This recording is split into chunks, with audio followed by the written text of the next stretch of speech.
years na nakalakad siya. 3 Pero years. itong taon, kasi sobrang nasakit na siya. Basta pag galing Hindi, ko nung sa- 3 years ba, nagpa-therapy ka, nagpa-adjust ka?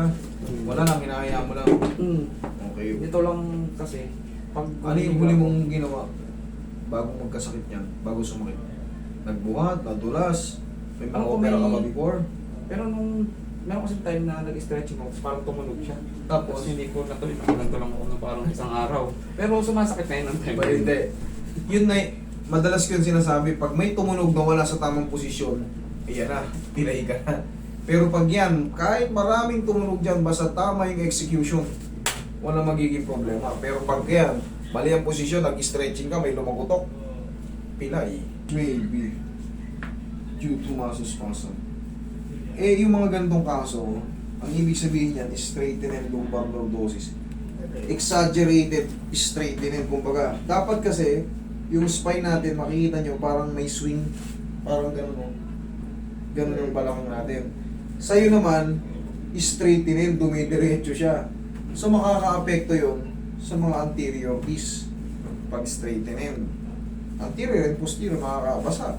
Siyempre, pag nagbago yung posisyon niya, dapat kasi yan, sexy. Para bang nakakurbada yan eh. Ganun talaga ang buto natin sa spine, sa lower, sa lumbar lumbar part. Pag yan, sa'yo naman, umi-straight daw. Siyempre, kaya sabi mo nga, 3 years na, hindi ka pa rin nagpapabago ng balakang, dapat yan na-adjust. Ito, umangat to idol oh. Dapat yan. Kapain mo yung dito ko. Kapain mo yung, yan, may kanal, di ba? Hanggang dito. Yung sa'yo, oh, asan yung kanal? Nasa taas na. Nandito na yung kanal. Dapat yan hanggang baa. Hanggang baa. Hanggang putan. Yan hanggang kanal lang yan. Okay, yun. Pero ang sagot dyan is, ako. Okay, sige, bring mo yung shoes mo. Relax lang. Tayo ka, bossing.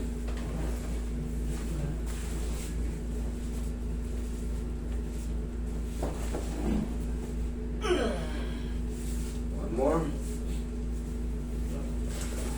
Laglag mo lang katawan mo, ha? Yan. Igang patagilid.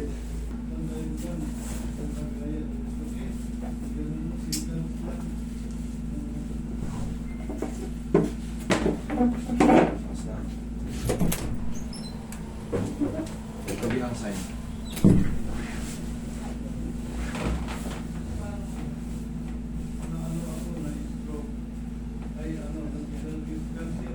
Yeah. Tapa. Sakto niya yung mukha niya sa bukas ko. Gilid niya yung dalawa niya. Gilid. Takil pareho. Yeah.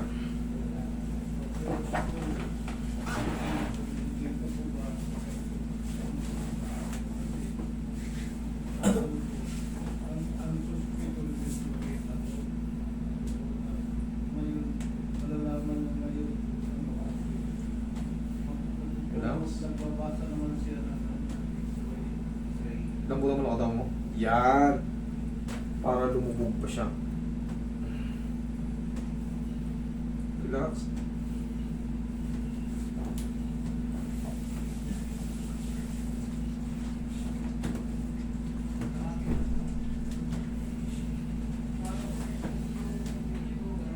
Lambutan mo lang katawan mo. Yan. Sige, lambutan mo lang. Tumulong pa eh. Okay ah. Na-stretch ah. Okay.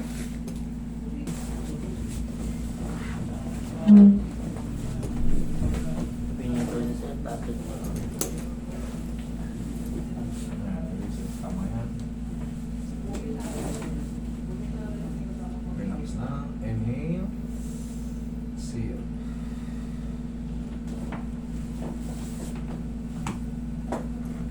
Kunig po. Good. Isa pa.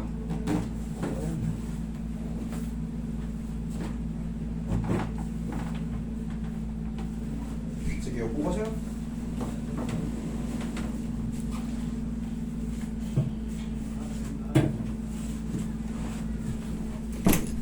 Ito ang tumatawag sa atin, Jess.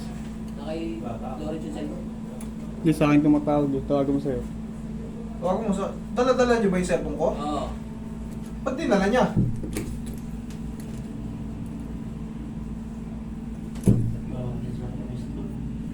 Sabi mo, dala-dala ni Lawrence yung cellphone ko.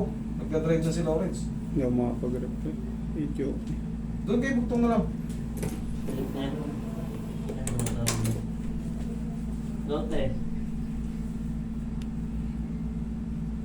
Up. Umalis na te. Dala-dala tayo yung cellphone ko eh. Sige. Sige te. Yung kaso mo ay madali lang. Ang gagawin mo dyan, sige ayusin mo muna yung ano mo, turuan kita ng diskarte kasi yung mga ganito kailangan may maintenance kayo ng adjustment sa balakang. Okay? Gawin mo to ha. Parang tuturin mo yung noo mo. Sige ikaw. Lakasan mo konti. 1, kabila. Yan lang. Upo ka. Palagi mo lang gagawin yan pag bagong gising ka. Mararamdaman mo, madidecompress yan. Para hindi na tayo magmahabang session. Para one shot, delete. Doon ka lang sa bahay nyo. Sa inyo pa lang, ganun, ayos na kagad. Tapos bumili ka ng pau. Malaking bagay yung pau.